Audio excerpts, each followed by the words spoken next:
Thank you for watching today. My name is Daniel Biggs, and I have an important message to share with you. It has been prophesied that soon a Sunday law will be enacted. Ellen G. White writes, efforts are being made to restrict our religious liberties. An amendment to our Constitution is being urged in Congress, and when it is obtained, oppression must follow. Are you awake to this matter? Protestants stood up against oppression. Protestants were America's founding fathers. According to the dictionary, a Protestant is a member or follower of any of the Western churches that are separate from the Roman Catholic Church and follow the principles of the Reformation. Protestantism isn't dead. Reformation isn't dead. And now I introduce to you Don Frost, a Protestant, a reformer, and an evangelist who has a timely message that needs to be heard. Thanks for joining, Don. Thank you, Daniel. It's wonderful to be here with you today. Don, you went to Washington, D.C. to protest the Pope. Why did you go? When I heard that the Pope was going to be coming to Washington, D.C. for sure, I spoke with many people and I said, hey, you know, America is a Protestant nation, or at least it was, founded on Protestant principles.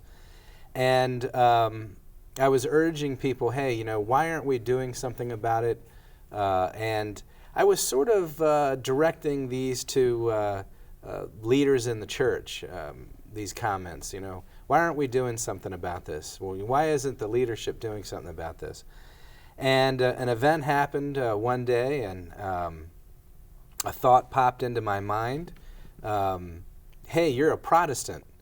And these things don't happen to me very often. And, you know, it's just this thought came out of nowhere. Hey, you're a Protestant. And I said, yeah, I'm a Protestant. And I kind of chuckled to myself. And literally just a few seconds later, another thought popped into my mind. Then why aren't you protesting? And that sort of took me back. Not only the fact that there was sort of this little voice in my head saying this, but it took me aback because I felt guilty. I felt like I was a hypocrite because I had been saying, you know, why aren't we doing something? Why isn't somebody doing something about the Pope's visit? And I became convicted that, hey, you need to do something. What are you doing? And so that's how the impetus for the drive to go to Washington and protest the papal visit. I flew to Washington, D.C. I went to the appropriate authorities and found out that that for this particular meeting with the Pope, that there wasn't any availability at all for any kind of a demonstration. I had sort of a backup plan in case I wasn't able to get a permit. We had the idea that we wanted to make a documentary of the Pope's visit. So I had read online that you could apply for a permit to make a documentary or a movie up on Capitol Hill. So I applied for that, figuring, well, media, news crews, people that want to make documentaries would be allowed up there to do this, and was informed that, yes, normally you could do this, but for the papal visit, no documentaries were going to be permitted to be made on Capitol Hill. So I said, well, then obviously the news media is going to be covering this. How could I get a press pass? Is there any way to get a press pass for this event? And they said, well, we don't issue the press passes. And I said, well, who is issuing the press passes for this event? And they said, quite frankly, we don't know. And I said, well, is there anybody that can tell me? And they said, well, why don't you contact one of the news organizations in town? So I went to CBS News, and I I asked them if they, how do you get a press pass for this event? And they told me at CBS News, they said, you're not going to be able to get a press pass for this event. And I said, why? And they said, well, Congress turned over to the Catholic Church the authority to issue the press passes at this event. And unless the Catholic Church has sent you an invitation, you're out of luck. And that really blew me away when they told me that. And I said, well, that's a news story in and of itself, that Congress turned over the authority to issue press passes to the Roman Catholic Church. But I want to back up a little bit. While I was still up on Capitol Hill applying for the permit, once it was discovered that I had flown all the way in from the West Coast to apply for this permit, and literally everything that I had tried to do, I was kind of shot down. One of the other individuals that was in the background was listening to the conversation and did her due diligence just to make sure that every location up on Capitol Hill where they normally allow people to come and demonstrate was off limits. And it turned out that there was one spot that was available, that the Congress and the papal delegation that was planning this event hadn't made off limits. And I said, I would like to apply for this spot. And so they said, well, you can apply for it, but we can't guarantee that you're going to get it. And once they discover that one of these areas kind of slipped through the cracks or somebody overlooked, they're probably not going to issue it to you. And they brought over a map to me of the Capitol Hill grounds, and they showed me on the map, they said, it's this area right here, area number 7. Tell me about where you're located and what you start to see. Well, they gave us this area number 7, and it's a beautiful garden area on the north side of the Capitol building. And the Capitol Hill complex itself is the United States Capitol building on one side, and it's flanked on either side by offices for the congressmen and for the senators. And they placed us in the area that was right next to the door, literally just feet away from the door, where everybody has to go through when you're coming into the Senate building. I guess since 9/11, security has been really tightened there, and instead of being able to really come through the front door, everybody has to go through this door on the side of the building, which is right where we were, and go through the metal detectors. And so as we sat up there, the foreign dignitaries, Vatican officials, senators, the limousines and the Escalades and the black Suburbans would pull up with the Secret Service personnel and security, and they would open the doors up and walk them into the building from where we were. And we had our banners set up right there, and I watched a number of these papal delegates that were in their priestly garments would get out of their vehicles, and they would look right over at where we had our banners set up, and it was just pretty amazing that they were able to identify that, hey, there's a group over here. But we were told when we were up on Capitol Hill by law enforcement that they'd never seen any demonstrators like us before, and that they said if everybody was like us, there would be no need for them. So, was there any connection between the papacy and the security?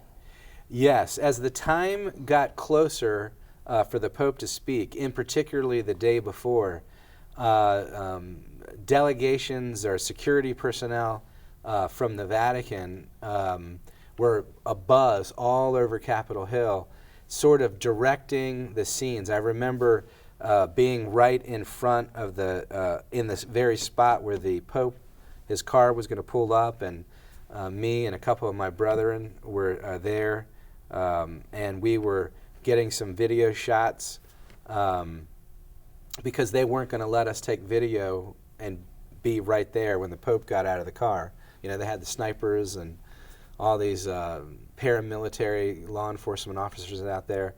And so you had these papal personnel where literally just pointing to the various law enforcement and telling the media what to do and everything. Everything was completely choreographed by these priests. They were in priest outfits and stuff. Is it safe to say the papacy was running the show? What they were deciding who was there to protest. They were deciding who was going to take up these spots, and they were actually also controlling security. Yes, they were dictating who could cover the event, news media wise. Whether it was determined by the Congress or Congress solicited by the papacy, but it was mandated that there was no dissension going to be allowed, and save us on Capitol Hill, the only dissenters would have to be a long distance away on the public streets and stuff, but right on Capitol Hill, we were the only ones allowed to have permission up there. They were directing the news media, the security. They were choreographing the whole event. Everything was choreographed and staged to make everything appear exactly how they wanted it. So what you're saying is our government gave the Roman Catholic Church the power to decide what happens on our Capitol Hill. Yes, absolutely. That's what we witnessed, yes. So you are stationed right next to the Senate building. Mm-hmm. Are you seeing anything interesting going on over at the Senate building while you're right next to it? We saw a great number of interesting things. But I think one of the things that really just, it was a sad thing, because as Americans, we believe in a separation of church and state.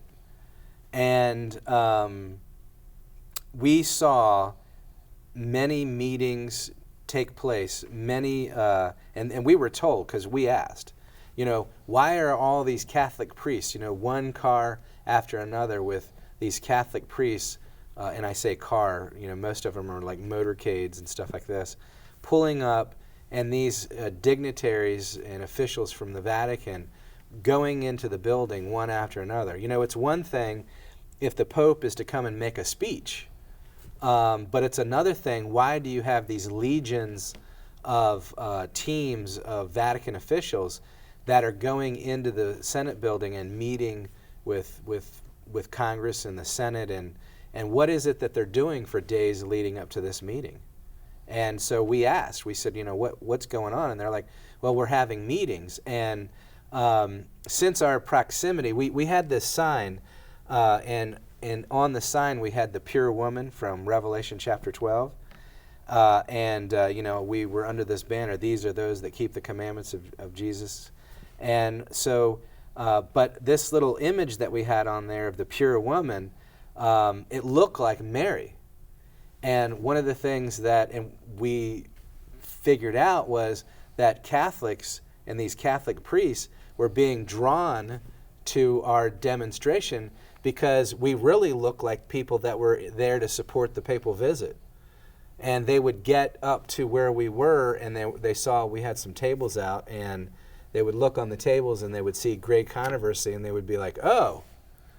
And I said, well, what are you guys exactly doing in here? What are you doing in there? And they said, well, we're here with the advance team from the Vatican, and we're here to train the U.S. Senate on what specifically the Pope's climate change agenda is about and educate them as to what we're trying to achieve. And that's when I said to them, I said, I read the Pope's climate change encyclical, and I noticed that the Pope mentions the Sabbath in the encyclical. And he talks about animals having a day of rest, and I'm putting two and two together, and it looks to me like the Pope wants to have a Sabbath rest for the land, a Sabbath rest for the environment. And it seems to me like the Pope wants to have a worldwide Sunday law put in place, and through this green Sabbath, I didn't say green Sabbath, but through this Sabbath rest for the land or for the environment, that the whole world would shut their businesses and factories and everything down one day a week, and thus you'd be able to lower greenhouse emissions. And he looked at me and he goes, "That's exactly what this is about." And with that, they just turned on their heels and walked away. You're seeing the papacy and you're going into the Senate House, and what you're finding out is they are basically laying the groundwork for a Sunday law. That's correct. But using this as, who wants everything to be polluted, right? Nobody wants pollution. Nobody wants our rivers and streams polluted or anything like that. And so what they're trying to do in the guise of being environmentalists is to say, hey, we need to help rebuild society. We need to heal the land and all this kind of stuff. And the best way we can do it is by having a green Sabbath. Tell me a little bit about the people's reaction. You were able to pose some questions. How it would start out is we would say, hey, would you give us an interview? And so we would give them an interview, and we would just say, hey, where are you from? And they would tell us where they were from. Most of the people that we interviewed worked up there, but there was some people there that were there for the Pope's visit, and some people that were just tourists in Washington, D.C. So we had a cross-cut of Catholics, non-believers, Protestants, just across the board. And we would ask them, we would say, do you believe that climate change is man-made? And they would say yes or no. And the majority of them said yes, they believe that climate change was man-made. First question is, do you believe that climate change is man-made? I definitely believe that man has played a significant role in it, yeah. Now, do you believe that climate change is man-made? I feel like it could be possible, yeah. Okay. I feel like we could play a role in it, yeah. Okay. Yeah. Do you believe that climate change is man-made? I believe that a great portion of it is man-made and that we have to do something about it. And then we would ask them, what do you think about if the Pope had a plan and that he was to share it with the world, that we could lower greenhouse gases by having polluting factories and mills and different things like that, and businesses shut down once a week, and that would lower greenhouse emissions by 1/7. Would you support something like that? And by and large, most people said, "Yo, yeah, I would support something like that." And one of the concepts would be to have mandatory forced closings on Sunday, so that not only could families spend time together, but that it would actually also lower greenhouse gases. Would you support something like that? Yeah, I guess I would. Yeah. You would? Yeah. Yeah, I definitely would. It's gonna... Let me ask you a question. Would you support a law that mandated that all factories and businesses and shopping centers and things like that be closed one day a week to reduce greenhouse gases around the world? I think I would have to know more of the details of it, but that certainly sounds like a good idea to me. I'm in favor of reducing climate change. So, would you feel comfortable that it would be that a law would be put in place making it the law of the land that this was mandatory? Would I feel comfortable? I guess, yeah. If it's gonna help the climate change, then yeah, of course I'd be okay with it. And would you support it if it was compulsory? In other words, if they mandated that everybody had to do it? Yes, I would. Okay. So even if it went against, say, their religious conscience, they would still have to abide by it? Okay. Okay. Okay. I mean, I think the environment is more important. And then we would ask the question, well, would you believe that a law like that should be enforced, that people would get fines or possibly imprisonment if they violated this law? And they would say, yeah, if they're going to pollute, they should be fined. I think that in terms of laws with fines, I think that some monetary penalty might be useful to enforce that.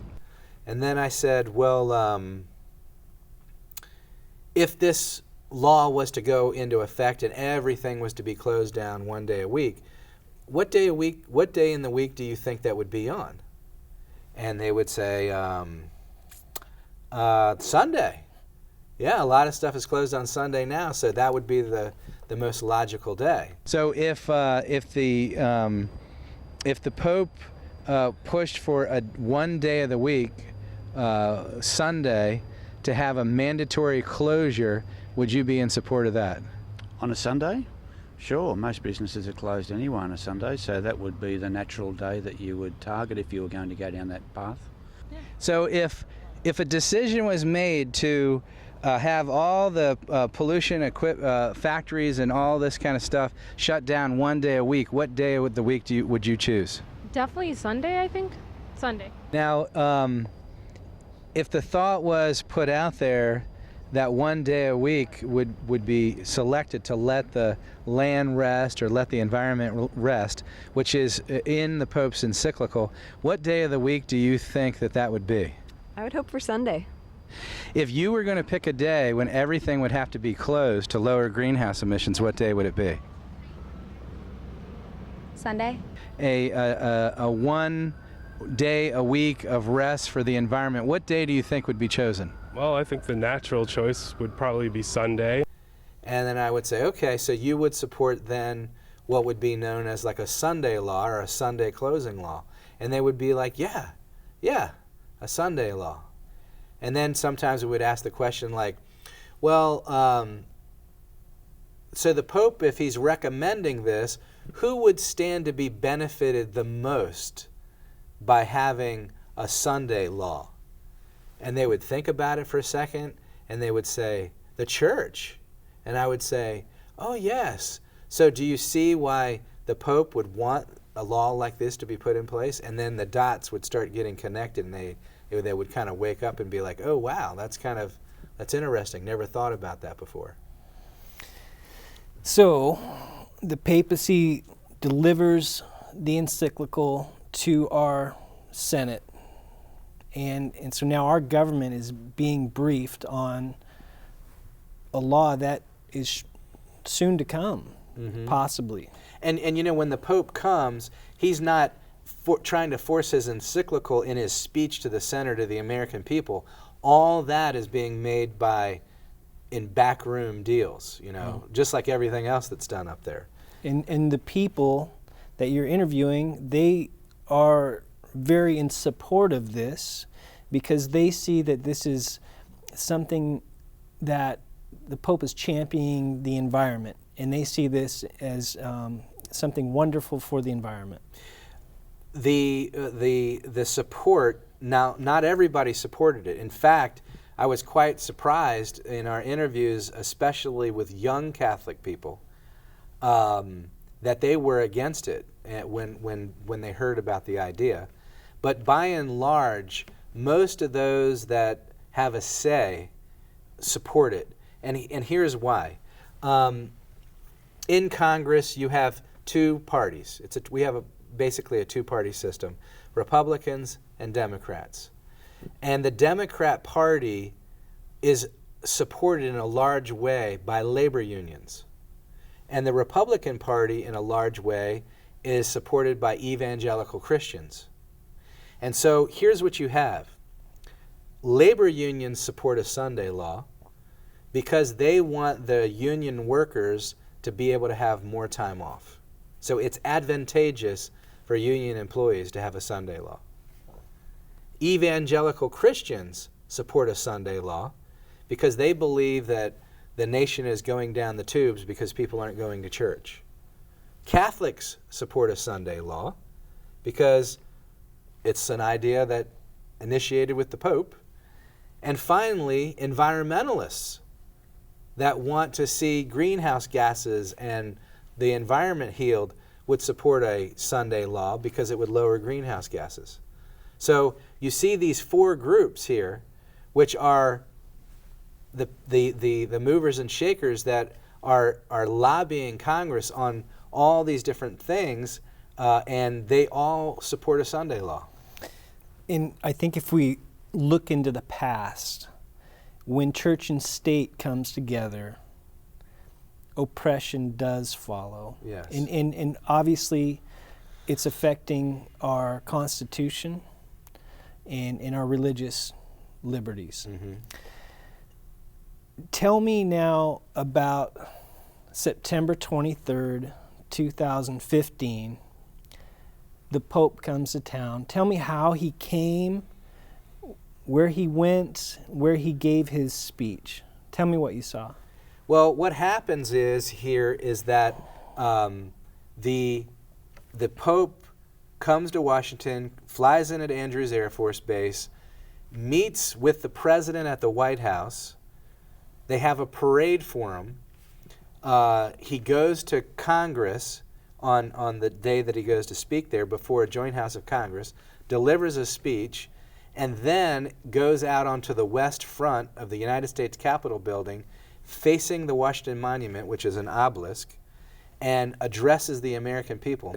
As we were there and kind of realizing what was going on, we were like, wow, we've made like an image to the papacy. Because the U.S. Capitol building architecturally looks like St. Peter's at the Vatican. And even down to the detail is that St. Peter's has an obelisk that is in front of St. Peter's. And the United States Capitol building, which is architecturally similar to St. Peter's, also has an obelisk in the front. Now, when the President of the United States,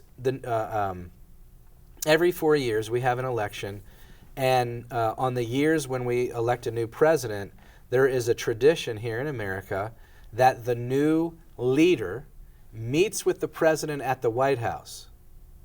And then after the president meets at the White House with the incoming president, then the new incoming president, or the president-elect, then travels to Capitol Hill, where he meets with Congress at an event they usually call the prayer breakfast.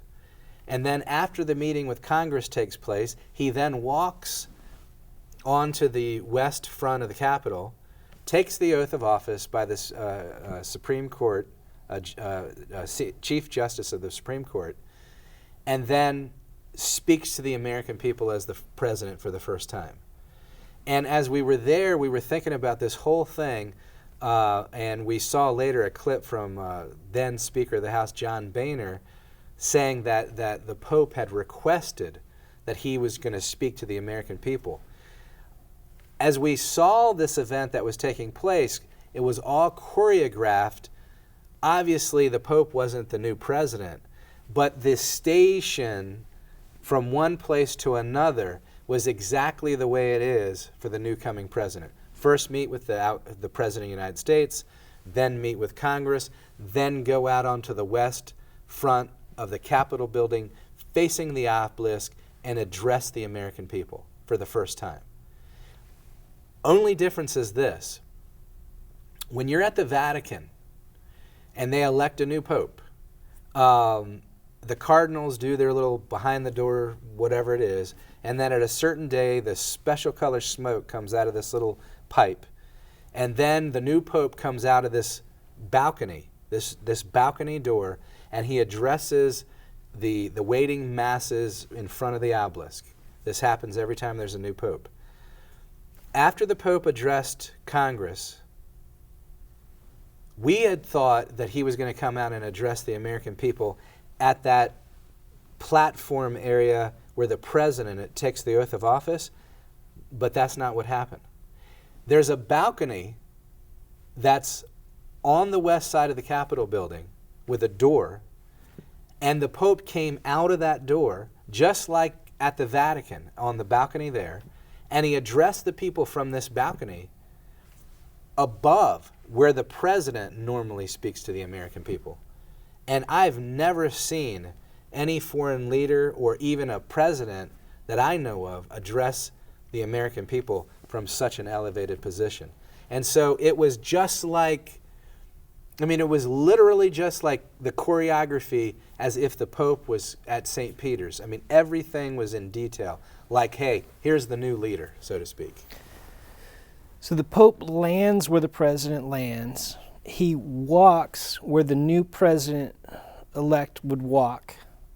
And he goes into the building where the new president would be inaugurated, yet chooses to stand above. That's correct, yes. Where the presence would be. Yes. In essence, it looks like he's putting himself above all the presidents we've had in the past. Yes, and the way that I'm viewing it is that we're told in prophecy, in Revelation chapter 13, and of course in the writings of Mrs. White, that this nation would clasp hands with the papacy. And what we see is that, and make an image to the papacy. And what we were witnessing, we believe, is that our government would make an image to the papacy, and that we saw that image in a major way being formed. And that now the last series of events will transpire with these backroom deals to bring this Sunday law into place, that's going to be brought into place not by religious power, but by, we want to heal the land. Nobody wants to pollute, right? Because, if you do that, you're not a good person, right? That's right. That's right. So the Pope leaves. You have an opportunity to go into the Senate building yourself. Tell me a little bit about that. Well, so the Pope left, drove away, and that was all choreographed. He's driving in his little Fiat and everything. It was like, everybody's like, oh, he's such a humble guy. He's not in a limousine, he's just in this little Fiat. So he drives away or is driven away.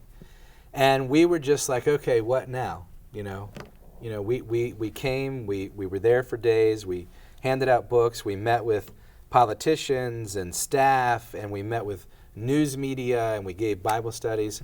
And so through a series of events, me and one of the team that was there on the ground took the time that we had for the rest of the afternoon, and we just started going from one Senate office to another. We were able to go to 9 Senate offices that day. And as we were going in and we were sharing with them prophecy and exposing really why the Pope was there and talking to them about the Sunday law and the Pope's real goals and everything, the interest was there. Like in one of the Senate offices in particularly, they were really excited, and they wanted us to come back and give more presentations. And while all this was going on, the thought started coming into our head, hey, these people need to know the truth. The papacy needs to be unmasked for what it's really doing here, that it's trying to bring church and state together through this scheme, and that we need to come back here in a major way and give Bible studies. And we got to thinking, hey, this is a community just like any other community in America. It just so happens to be that this is a community of the leaders of the free world. And they need to hear this message just like anybody else. And so the thought starts coming to us, hey, we need to have an evangelistic series here for the people on Capitol Hill. And we need to expose what the papacy is really about and share the everlasting gospel with these people. And so that's where the mindset that day that we were there and realized that, hey, these people need to hear the three angels' message. And so at that time, we started planning, we're going to come back here, and by God's grace, we're going to give a series right here on Capitol Hill for the United States Congress and Senate, for the staff, for the aides, and we're going to share the message of the third angel with them. Well, Don, I just find this whole story fascinating, and I feel more than ever a sense of urgency that we need to let people know what's going on, especially with the Sunday law dawning upon us. This has all been prophesied. In the Bible, there's a story about a prophet, and his name is Elijah. And Elijah was in a situation where there was a climate change. It hadn't rained for 3.5 years. And everybody knows this story, and if you don't know the story, I invite you to look it up in 1 Kings chapter 18. So in this story of Elijah, it doesn't rain for 3.5 years. And by the way, in Kings, it doesn't talk about the 3.5 years, but you can find that in the book of James. In this story, there's no rain for 3.5 years, and I can only imagine, Daniel, what it's like with no rain for 3.5 years. Not only wasn't there rain, but there was no dew for 3.5 years. So the conditions must have been atrocious. And so what happens here is that the prophet Elijah comes. He comes to Ahab. And who's Ahab? He's the leader of the nation. And Ahab at this time has gone into an alliance with Jezebel, who is really a priestess of Baal. And Jezebel in the book of Revelation is really a representation of the false church at the end of the world. And here we have this story where Elijah, in verse 21, it says, "And Elijah came to all the people and said, How long halt ye between two opinions? If the Lord be God, follow him, but if Baal, then follow him. And the people answered him, not a word." So Elijah came with this message, how long halt ye between two opinions? And he's bringing out, hey, there's a living God. The reason why all this drought and no rain has happened because you guys are worshiping Baal. Now you have to make a decision. And in the story of Elijah, if you read this out, the rest of the story, eventually in chapter 18, verse 38, fire comes down from heaven and endorses the true prophet, who's Elijah. And when this happens, in verse 39, it says, "And all the people saw it, and they fell on their faces, and they said, The Lord, He is God, the Lord, He is God." So in this story, what you have here is that when the prophet comes with the word of God, the people say not a word. But when this supernatural event happens and fire comes from heaven, the people fall on their faces and they say, "The Lord, He is God, the Lord, He is God." Seeing is believing, obviously. And this is an example for us at the end of the world, because here in the book of Revelation, as those of us that are following the third angel's message, we see in Revelation chapter 13 a story that's going to happen at the end of the world. Revelation chapter 13. And we see that this beast that's identified, a beast that comes up out of the seed, we see in our studies that that beast is a representation of the papacy. But another beast comes up out of the earth, and that beast gives its power and might and authority over to the first beast, that all the world would wonder after that beast. But here in verse 13, it says, "And he doeth great wonders, so that he maketh fire to come down from heaven on the earth in the sight of men." And verse 14 says, "And he deceiveth them that dwell on the earth by the means of those miracles which he had power to do in the sight of the beast." And so you see in the story at the end of the world that fire comes down out of the sky again, but this time it's not to endorse the true prophet, Elijah. It's to endorse false worship. And see, at the end of the world, the just shall live by faith in the word of God. But at the end of the world, in this story, people aren't doing this, and so they're going to be deceived by these false miracles that take place. In the book Great Controversy, I have a quote here I want to read with you, and I believe that this applies to what we're trying to achieve here with having a series that goes to the leaders of this nation. And this quote is going to say it better than I could possibly word it. It says, and this is from Great Controversy, the book Great Controversy, page 606.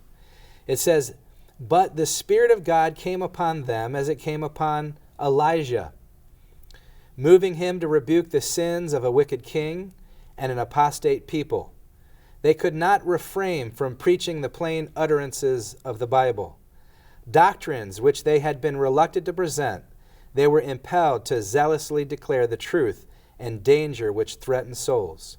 The words which the Lord gave them they uttered fearless of the consequences, and the people were compelled to hear the warning. Thus the message of the third angel will be proclaimed. As the time comes for it to be given with the greatest power, the Lord will work through humble instruments, leading the minds of those who consecrate themselves to his service. The laborers will be qualified rather by the unction of his Spirit than the training of literary institutions. Men of faith and prayer will be constrained to go forth with holy zeal, declaring the words which the Lord gives them. The sins of Babylon will be laid open. The fearful results of enforcing the observances of the church by civil authority, which is exactly what's going on right now, the inroads of spiritualism, the stealthy but rapid progress of the papal power. And brothers and sisters, never in our lifetime have we seen such rapid events, rapid and progress of the papacy than we are seeing at this time right now. All will be unmasked. By these solemn warnings, the people will be stirred. Thousands upon thousands will listen who have never heard words like these. In amazement, they hear the testimony that Babylon is the church, fallen because of her errors and sins because of her rejection of the truth sent to her from heaven. As the people go to their former teachers with eager inquiry, are these things so? The ministers present fables, prophesy smooth things to soothe their fears and quiet the awakened conscience. But since many refuse to be satisfied with the mere authority of men and demand a plain "Thus saith the Lord," the popular ministry, like the Pharisees of old, filled with anger as their authority is questioned, will denounce the message as of Satan and stir up the sin-loving multitudes to revile and persecute those that proclaim it. Brothers and sisters, the time is here that these messages must go out now with force. We can't sit back now and wait for events to progress. We have to give the warning message so that these truths about the Sunday law can go out before the Sunday law goes into effect, so that when the Sunday law does go into effect, the people will know that there is a people that God has on the earth that know the end of things as they're getting ready to transpire, and will have faith and confidence in the messages that God gives us. The papacy is moving with rapid speed at this time. Events are transpiring. The Protestant churches are joining hands with the papacy as never before. And we must be about our Father's business, and we must give the warning message. And if we don't, their blood will be on our head. I ask my brothers and sisters in Adventism to set aside unimportant things and to press together as a people at this time now to do a work in the community that you live in the churches, and in this nation. I invite everybody that is watching this video to join with many of us from around this nation and around the world, not just one ministry, but many ministries that are pressing together to do this great work in Washington, D.C., to unmask the papacy.